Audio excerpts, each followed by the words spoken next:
Bom dia a todos. Hey.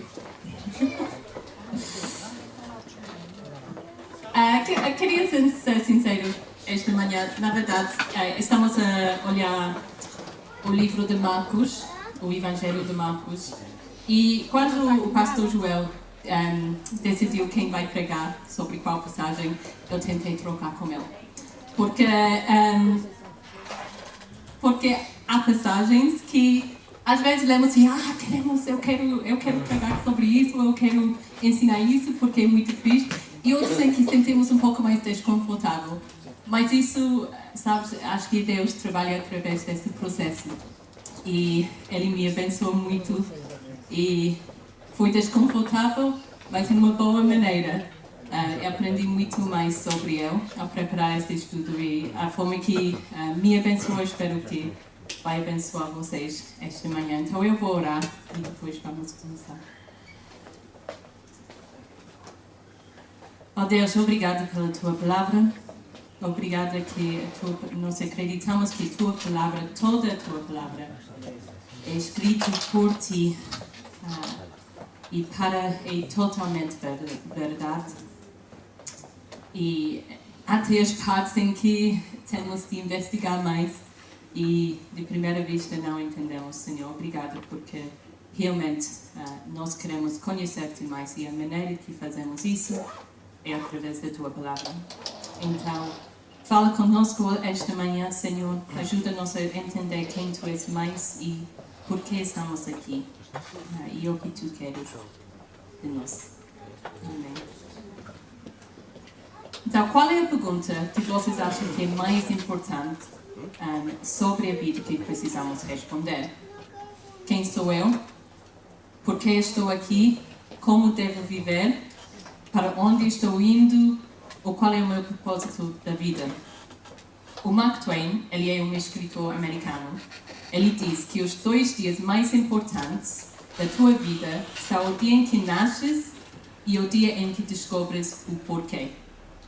Como seres humanos, ansiamos por saber qual é a nossa identidade e por que existimos. O que achamos sobre o que é a nossa identidade e o nosso propósito influencia tudo o que fazemos, quer nos apercebamos disso ou não. Mas nesta manhã, quero sugerir que a pergunta mais importante que possamos fazer e responder, e devemos fazer e responder, não é quem sou eu, ou por que estou aqui, ou como devo viver, mas quem é Jesus. Porque a tua resposta, a minha resposta a essa pergunta, responde a todas as outras perguntas. E na verdade, a primeira metade do Evangelho de Marcos procura responder essa mesma pergunta. Quem é esse homem? Quem é Jesus? E na nossa passagem de hoje, Marcos 3, versículos 7 a 35, vemos que Jesus se encontra com várias pessoas que respondem a essa pergunta de quem Ele é de formas diferentes. E veremos que a resposta a essa pergunta pode realmente mudar a nossa identidade e nos dar um propósito.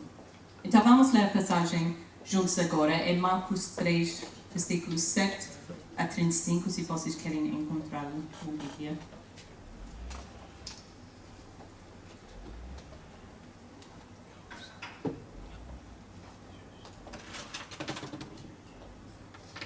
Ok, Marcos 3, versículos 7 a 35 diz: Jesus foi então com os discípulos até o lago de Galileia e atrás deles ia uma grande multidão.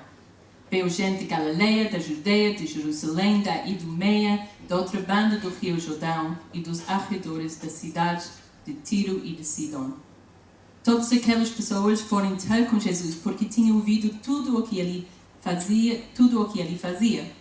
Era tanta gente que Jesus disse aos discípulos que lhe arranjassem um barco para não ser apertado pelo povo. De fato, como ele tinha curado muitos doentes, todos abriram caminho para chegarem junto dele e lhe tocarem. E os que tinham espíritos maus, assim que viam Jesus, punham-se de joelhos diante dele e gritavam: Tu és o Filho de Deus. Mas Jesus ordenava-lhes severamente que não revelassem quem ele era. Depois, Jesus subiu ao monte. Chamou para si aqueles que entenderam e esses juntarem-se a ele. Então nomeou 12, para o acompanharem e para os enviar a pregar a boa nova com poder de expulsarem espíritos maus. A esses 12 chamou apóstolos. São eles: Simão, a quem Jesus deu o nome de Pedro, Tiago e João, filhos de Zebedeu, a quem deu o nome de Boanerges, isso é, filhos de Trovão, e ainda André, Filipe, Bartolomeu, Mateus, Tomé, Tiago, filho de Alfeu, Tadeu, Simão, do partido dos nacionalistas, e Judas Iscariotes, aquele que atraiçou Jesus. Noutra ocasião, Jesus entrou numa casa e mais uma vez o povo que lá se juntou era tanto que eles nem sequer podiam comer um pouco de pão. Quando os familiares de Jesus souberam disso, foram buscá-lo, pois havia quem dissesse que ele perdera o juízo. Os doutores da lei, que tinham vindo de Jerusalém, diziam: está feito com Beelzebul. Outros diziam: é o nome do chefe de demônios que ele expulsa os demônios. Então Jesus chamou toda aquela gente para junto de si e propôs-lhes estas parábolas. Como pode Satanás expulsar Satanás? Um país dividido em grupos que lutam entre si acabará por se arruinar. Da mesma maneira, uma família dividida contra si mesma não conseguirá resistir. Ora, se Satanás luta contra si próprio e o seu reino se dividir, então não resistirá. Será o seu fim. Ninguém pode entrar na casa de um homem forte e roubar os seus bens sem primeiro o amarrar, pois só assim poderá roubar a casa. Lembrem-se disso. Deus perdoa tudo, tanto os pecados como as palavras contra o próprio, quaisquer que sejam. Mas aquele que cometer ofensas contra o Espírito Santo nunca mais será perdoado. É culpado do pecado eterno. Jesus diz isto por alguns terem afirmado: ele está possuído por um espírito mau. Entretanto, a mãe e os irmãos de Jesus chegarem ao pé da casa, não entrarem, mas mandarem-no chamar. Havia muita gente sentada à volta dele que alguém lhe disse: olha, a tua mãe e os teus irmãos estão lá fora à tua procura. E ele respondeu: quem é minha mãe? E quem são meus irmãos? Olhando à sua volta, para aqueles que estavam ali sentados, disse: aqui está a minha mãe e os meus irmãos, pois aquele que fizer a vontade de Deus é o meu irmão, minha irmã e minha mãe. Na semana passada, vimos que Jesus curou um homem no sábado, e isso levou os fariseus e os partidários do rei Herodes, que eram dois grupos de judeus que odiavam-se uns aos outros, a começar a conspirarem para matar Jesus. Jesus era odiado. Mas agora no versículo 7, ele está a atrair pessoas de todos os lugares para ele. Ele é adorado. É quase como se Jesus tivesse se tornado viral. Eu sou adepto do clube de Tottenham Hotspurs. Eu não sei como diz isso em sotaque português. Tottenham, de Inglaterra. E no verão passado foi como um milagre. Nós vencemos a Liga Europa.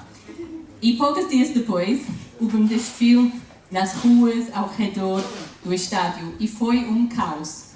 Pessoas por toda parte, nos telhados dos prédios, nas janelas, onde vai os autocarros, as paragens dos autocarros, todos querendo vir e celebrar este momento histórico do clube. E esta é um pouco como a cena em que entramos no início.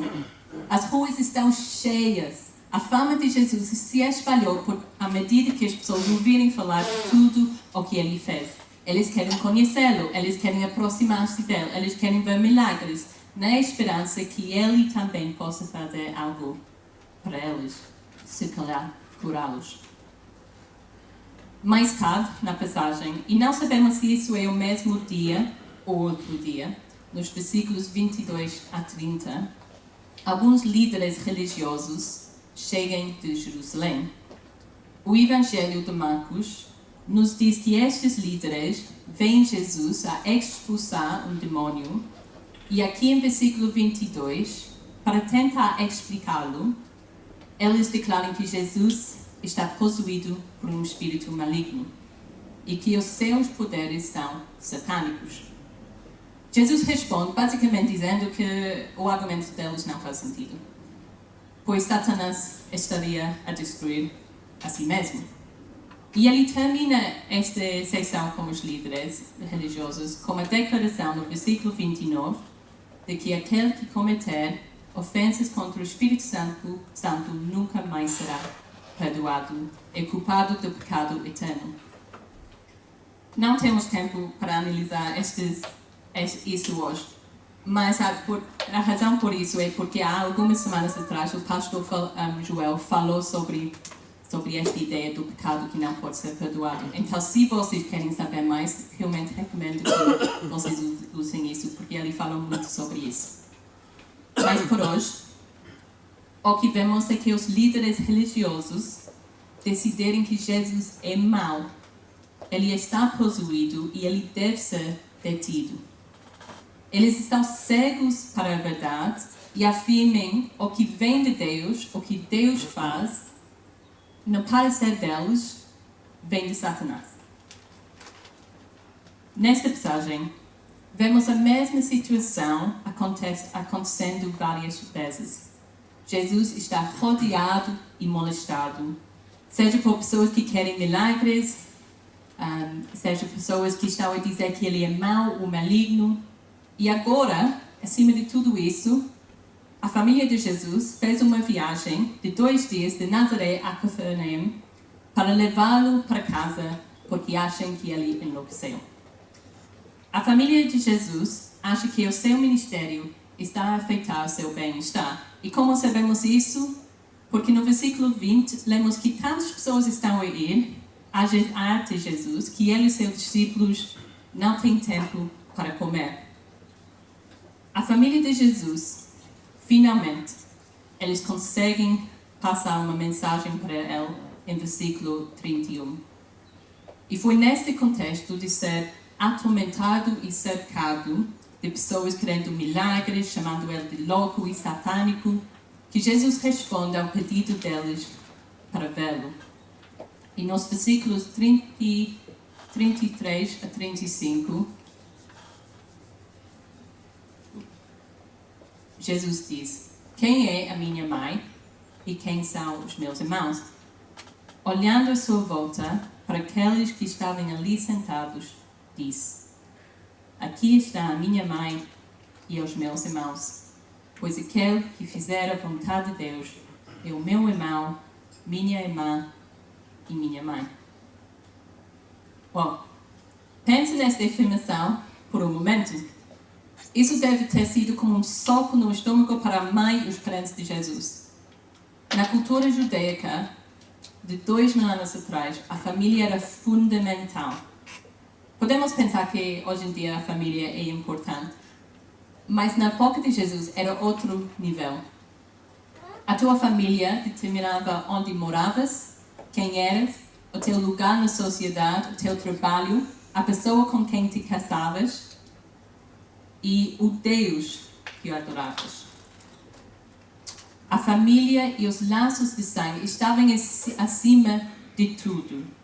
E é nesse contexto que Jesus proclama algumas das palavras mais chocantes da época sobre a família. Esperava-se que ele atendesse imediatamente sua família. Então parece que ele está a ignorá-los e a desrespeitá-los.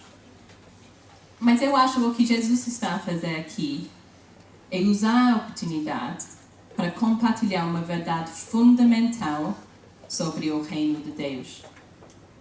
Que o que pensamos de Jesus muda tudo e que isso nos dá uma nova identidade. E isso é verdade, que vais à igreja há anos ou que tenhas começado a explorar o cristianismo recentemente. Um dos meus autores favoritos, C.S. Lewis, ele escreveu isso no seu livro Cristianismo Puro e Simples. Um homem que fosse meramente um ser humano e dissesse o tipo de coisas que Jesus diz, não seria um grande mestre de moral. De duas uma. Ou ele seria um lunático, do nível que alguém que afirma ser um ovo frito, ou seria o diabo em pessoa. Faça a tua escolha. Ou esse homem era e é o Filho de Deus, ou então um louco ou algo pior. Podes descartá-lo como sendo um tolo, ou podes cuspir nele e matá-lo como a um demónio. Ou então poderás cair de joelhos a seus pés e chamá-lo do Senhor e Deus. Nesta passagem, as pessoas chamam Jesus de grande mestre que fez milagres, o lunático, o demónio. Mas nos versículos 33 a 35, Jesus diz que aqueles que o seguem, que reconhecem que ele é o Filho de Deus, fazem parte de uma nova família, um novo povo, não baseado em relações familiares humanas, mas baseado em quem decidimos que Jesus é. Então, quem achas que Jesus é? Essa é a pergunta mais importante que podes fazer e responder na tua vida. E se ainda não decidiste quem ele é, eu quero encorajar vocês que não é melhor lugar onde começar do que ler um Evangelho e ver como ele é. Um grande encorajamento da família terrena de Jesus é que nesse momento eles estão a dizer que ele é louco, tentando impedi-lo a continuar o seu ministério. Mas em Atos 1, vemos que a mãe de Jesus e alguns dos seus irmãos agora fazem parte desta nova família que Jesus começou. Quem era Jesus para eles? Ele era louco, mas agora ele é Senhor e Deus. E da mesma forma, mesma maneira que eles mudarem a sua resposta de quem ele é, também Jesus revela-se a nós e às pessoas que nos rodeiam. Então, se reconhecemos Jesus como Salvador e Senhor, então ele convida-nos a fazer parte desta nova família. Mas como é essa família? Quais são alguns elementos principais dela? Vamos voltar para o versículo 13 e lemos. Depois, Jesus subiu a um monte, chamou para si aqueles que entenderam e esses juntaram-se a ele. A versão Almeida Revista Atualizada diz assim: Depois subiu ao monte e chamou os que ele mesmo quis e vierem para junto dele. Jesus nos escolhe. Ele quer que façamos parte desta nova família dele. E no versículo 13, Jesus escolhe 12 discípulos, os seguidores. E este grupo incluiu irmãos que tinham este nome Boanerges. Isso basicamente quer dizer explosivos ou temperamentais. Havia pessoas que trabalhavam juntos, homens sem instrução, um extremista político e alguém que traiu Jesus. Essas foram as pessoas originais que Jesus chamou para a sua família. Não eram os candidatos ideais para continuar a missão de Jesus após a sua morte, ressurreição e ascensão. Provavelmente não eram o tipo de pessoas que tu ou eu escolheríamos, especialmente alguém que o rejeitaria ou trairia. Mas Jesus, felizmente, não faz as coisas da maneira que eu faria ou tu farias. Na semana passada li o seguinte: o homem perguntou certa vez a um teólogo: por que Jesus escolheu Judas Iscariotes para ser o seu discípulo? O pregador respondeu: não sei, mas tenho uma pergunta ainda mais difícil. Por que Jesus me escolheu? Jesus escolheu tu e eu. Nós somos todos Judas. Somos todos pecadores que precisam da graça de Jesus. e Ele ainda nos chama para si e nos escolhe. Só basta nós respondermos a Ele e segui-lo. Então Jesus chama-nos a esta família para sermos mudados por Ele. No versículo 14, lemos que Jesus escolheu os seus discípulos para o acompanharem.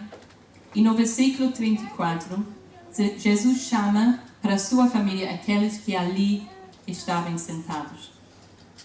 Jesus chama-nos para estar com Ele, para nos sentarmos com Ele, para aprendermos com Ele e sermos mudados por Ele. Em qualquer família saudável, passamos tempo uns com os outros. Comemos juntos, conversamos juntos, relaxamos e descansamos juntos. Também falamos das partes mais difíceis da vida e conhecemos uns aos outros de perto. O mesmo acontece com Jesus e a nossa família do reino.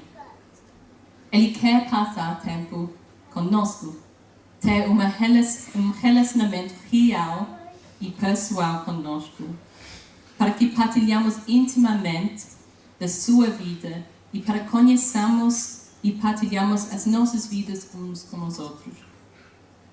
Como família, devemos ser mudados por Ele e ajudar-nos uns aos outros a aproximar-se mais a Cristo para segui-lo. E ao fazer isso, somos transformados por Ele, para que possamos conhecer realmente a vontade de Deus e vivê-la. Em Romanos 12, versículo 2, diz: Não vivem de acordo com as normas deste mundo, mas transformam-se, adquirindo uma nova mentalidade.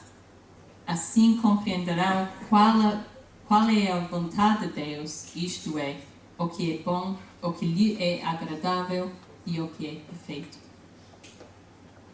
Portanto, somos chamados e escolhidos para a família de Cristo, para estar com Ele, mudados e transformados por Cristo, para sermos enviados.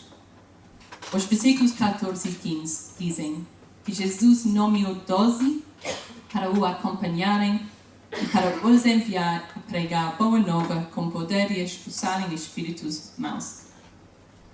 Podes questionar se este chamado para pregar as boas novas com o poder de expulsarem espíritos malignos é para todos os membros da sua família, todos os seus seguidores, porque neste momento ele está a falar especificamente aos 12 discípulos.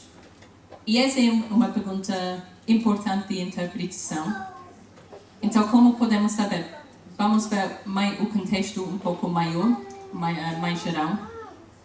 Então, em versículo 35, ele fala às pessoas que estão ao lado dele, que não entendemos que isso não inclui somente os discípulos.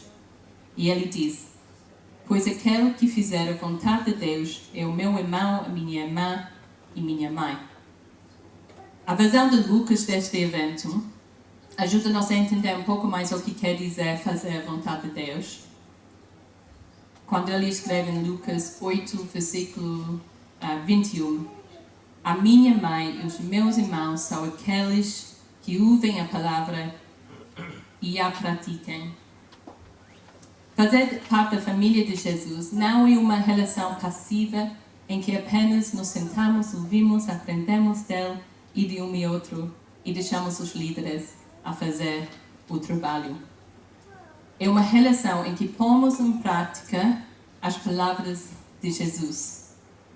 O chamado para pregar o Evangelho não é apenas para os apóstolos, mas para toda a família e toda a igreja. E vemos que a igreja primitiva em Atos entenderem isso assim. Em Atos 8, vemos que os apóstolos fiquem em Jerusalém, mas os outros crentes se espalharem por Judeia e Samaria por causa de perseguição depois da morte de Estevão. E em Atos 8, versículo 4 diz: Aqueles que tinham sido espalhados pregavam o Evangelho por toda parte. Então eram todos os crentes menos os apóstolos. todos nós, como a igreja primitiva, nós somos chamados a ensinar o que Jesus ensinou, a falar suas palavras ou as boas novas para aqueles que nos rodeiam e fazer o que ele fez, mostrar ativamente o amor de Cristo para as pessoas à volta de nós. E é por isso que a família de Deus torna-se a nossa prioridade. Porque queremos viver o Evangelho e mostrar aos outros como é seguir Jesus. E não fazemos isso sozinhos. Em Lucas 14, pode mudar, por favor. Em Lucas 14, versículo 26 a 27, Jesus declara: se alguém vier ter comigo e não me tiver mais amor do que ao pai, à mãe, à mulher, aos filhos, aos irmãos, às irmãs e até si próprio, não pode ser o meu discípulo. E aquele que não quiser pegar na sua cruz e vir comigo também não pode ser o meu discípulo. Mostramos o nosso amor por Jesus quando priorizamos Ele e a sua família. Isso não quer dizer que nós ignoramos as nossas famílias terrenas, porque continuamos a honrar os nossos pais e amá-los por causa da nossa obediência a Cristo. Mas no nosso mundo que está cheio de famílias desestruturadas e disfuncionais, onde a família nos traz sentimentos de alegria, mas também sentimentos de dor, amor e frustração, Jesus nos chama para mostrar um vislumbre de como a família pode ser. Não uma família temporária, onde podemos ser rejeitados, mas uma família onde o nosso lugar é seguro em Cristo. E isso é uma família eterna. Isso é a nossa família em Cristo. Então, como a nossa família pode ser um vislumbre aos outros? Ou seja, como sejamos realmente uma família mudada por Cristo, em que mostramos Cristo às pessoas que nos rodeiam. Em primeiro lugar, mantemos o foco em Cristo. Ele é quem nos une e quem nos torna uma família uns para os outros.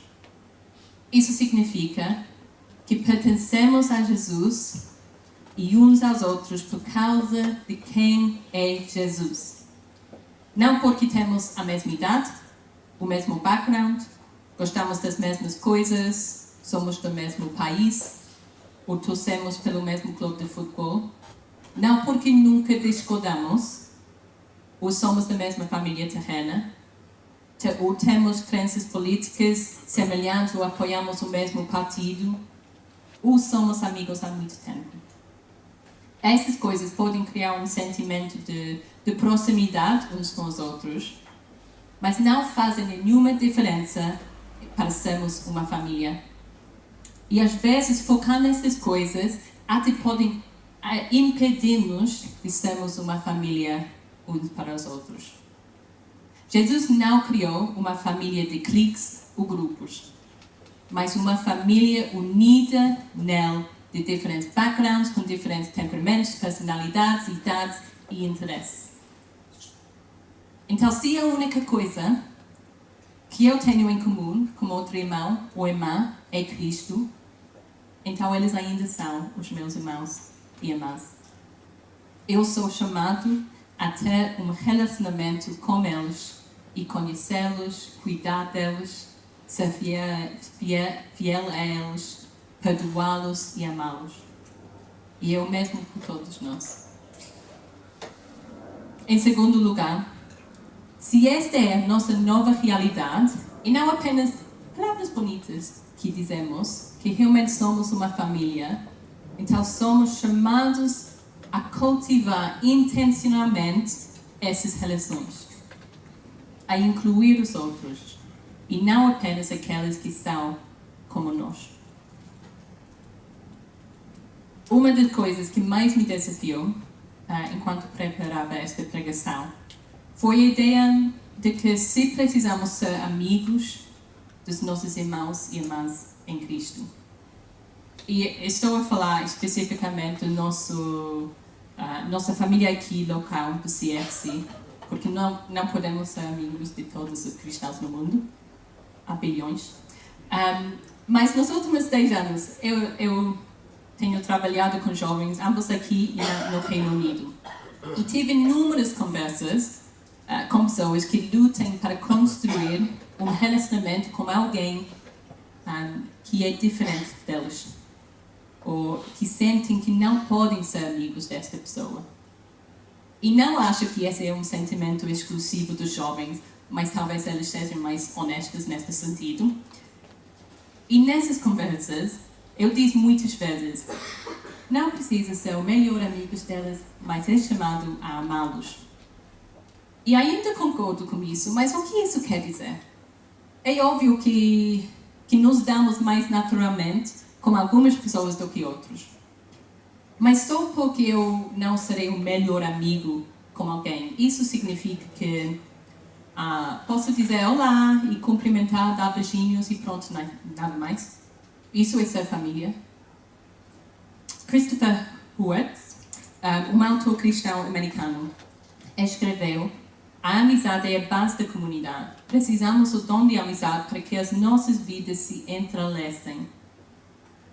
Também Provérbios 18, versículo 24 diz: há amigos que fazem mal uns aos outros, mas também há amigos mais íntimos do que os irmãos.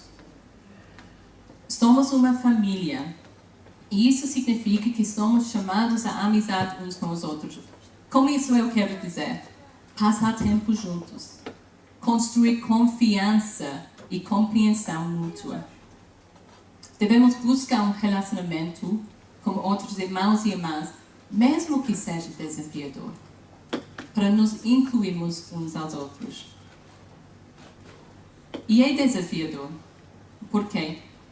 Porque acho que a igreja é um dos únicos locais em que não escolhemos com quem vamos estar e com quem relacionamos. Em quase todos os outros locais, nós escolhemos. Até a família, nós escolhemos pessoas da família quando não queremos. Nenhum relacionamento é fácil. E mesmo os amigos e familiares mais próximos, eles têm discórdios. E magoam-se uns aos outros. Se não, eu quero conhecer a vossa família, mas não desistimos. Nós trabalhamos no relacionamento. Como a família de igreja, os nossos relacionamentos uns com os outros não são secundários ao ensino.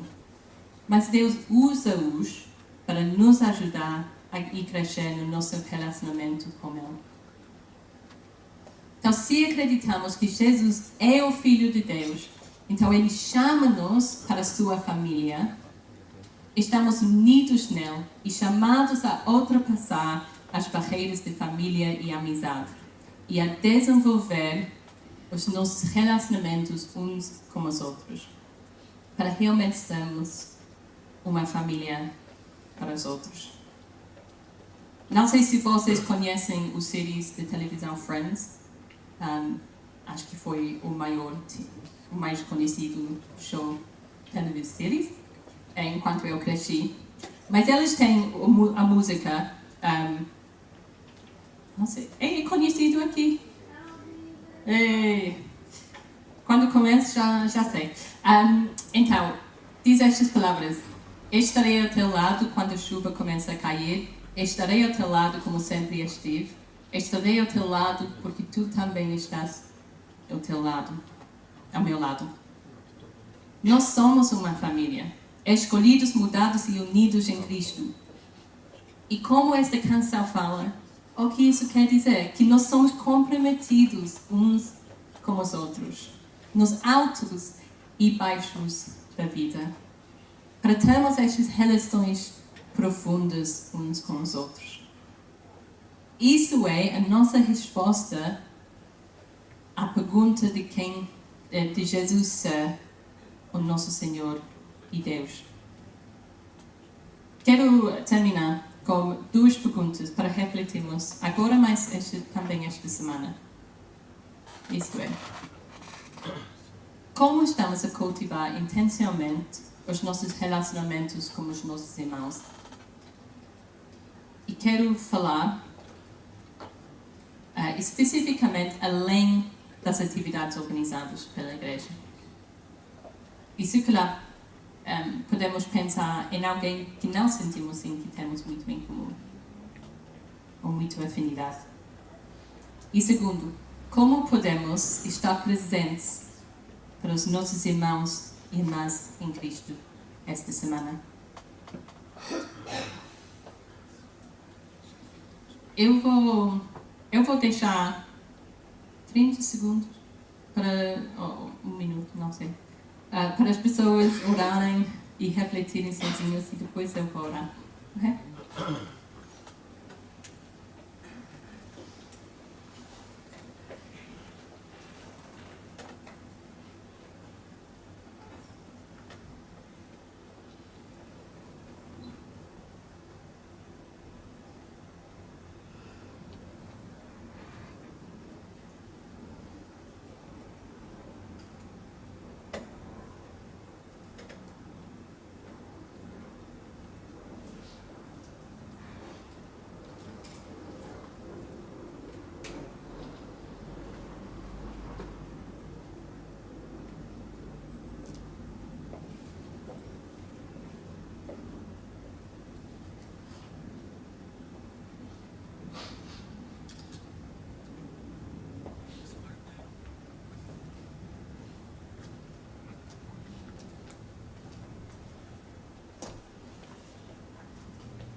Jesus, obrigada.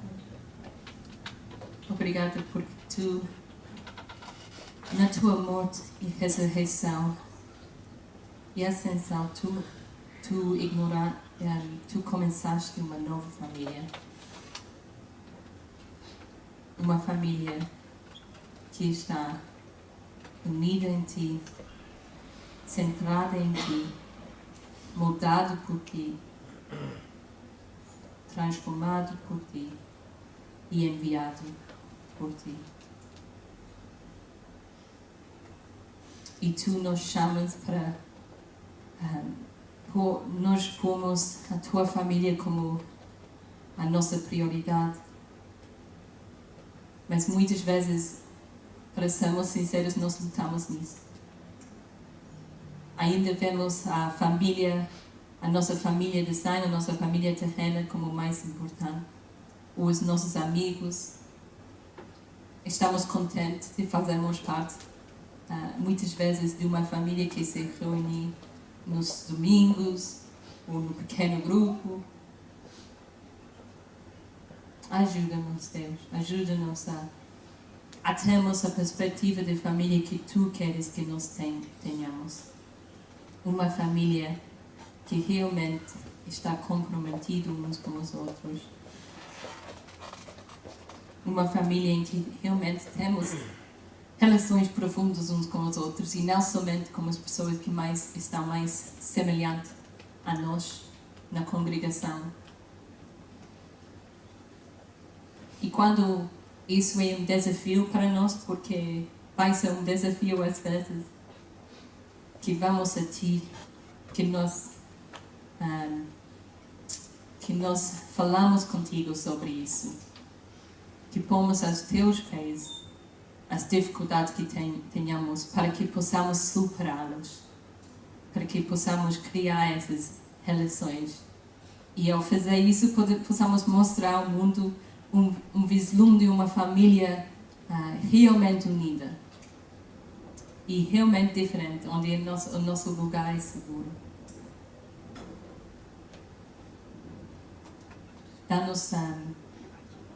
Dá-nos ideias de como podemos sermos irmãos e irmãs uns com os outros esta semana.